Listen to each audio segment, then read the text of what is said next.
This is your Yo-Yo Sam. Welcome to my channel. To all subscribers and non-subscribers, you are very much welcome. If you have any comment, just go to the comment section of my channel and thank you very much. Come on, let's go. Let's bolt in.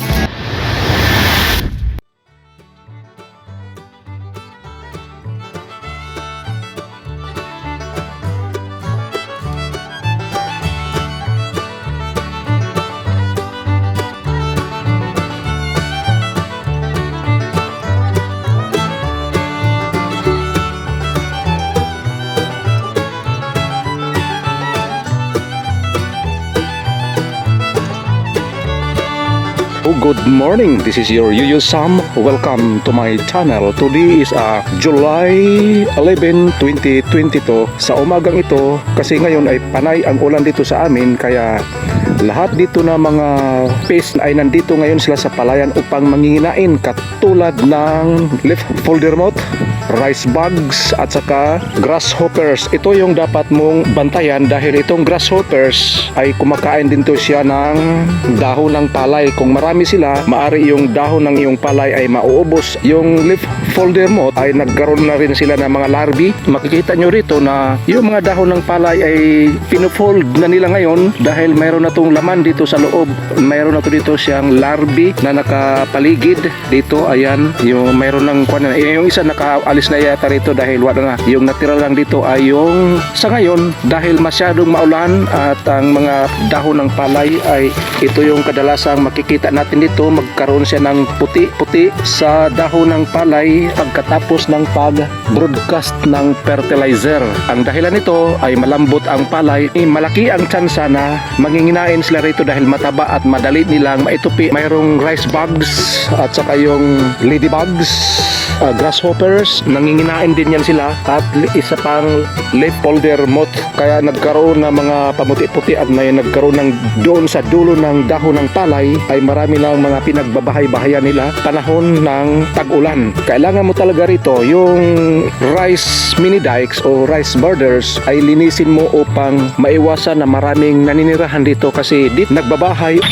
rice borders o mini dikes dahil madamo siya. Dito sila nag-umpisang maninirahan hanggang palipat na doon sa iyong palayan. Ito yung mga nagsitago na grasshoppers yan. Ito yung grasshoppers.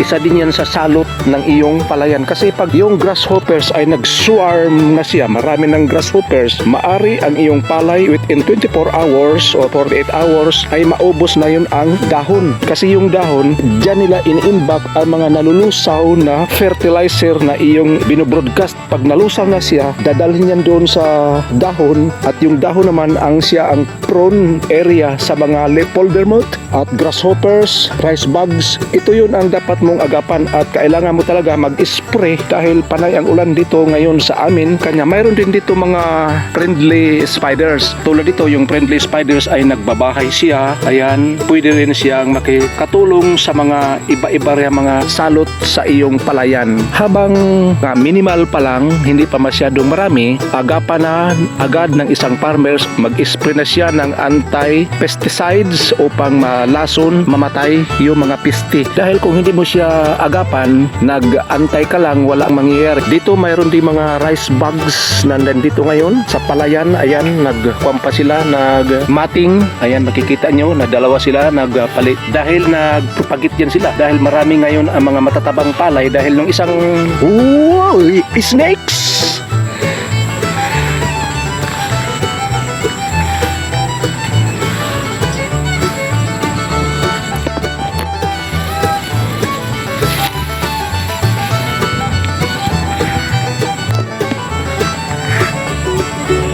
Ay nag-broadcast dito ng fertilizer na combination with 1620. Malaki ang tsansa na mataba ngayon ang dahon ng palay. Marami mga pis ang naninirahan, kaya sa dulo nagkaroon na ng puti-puti dahil kung hindi ka masyadong nag-anticipate sa mga kaganapan sa iyong rice farms, nag-antay ka lang ng miracle upang mawala yung mga pis. Hindi talaga mangyayari yan. Kailangan mo talaga ng personal intervention upang mawala yung mga pis dito sa iyong palayan, kasi yung ibang pis pest naman dito sa palayan ay palipat-lipat lang yan. Neighborhood farmers mo ay nag-spray na siya. Kung hindi ka mag-spray, lilipat yan sa iyo. Kaya mas maganda talaga na mag-spray siya ngayon o bukas naman ikaw ay mag-spray upang mailayo o maitaboy dyan sa inyong area ang mga pest na yan. Katulad ng leaf folder moth, rice bugs, grasshoppers, at yung ladybugs. So this is your Sam. See you on my next vlog and God bless us all and bye-bye.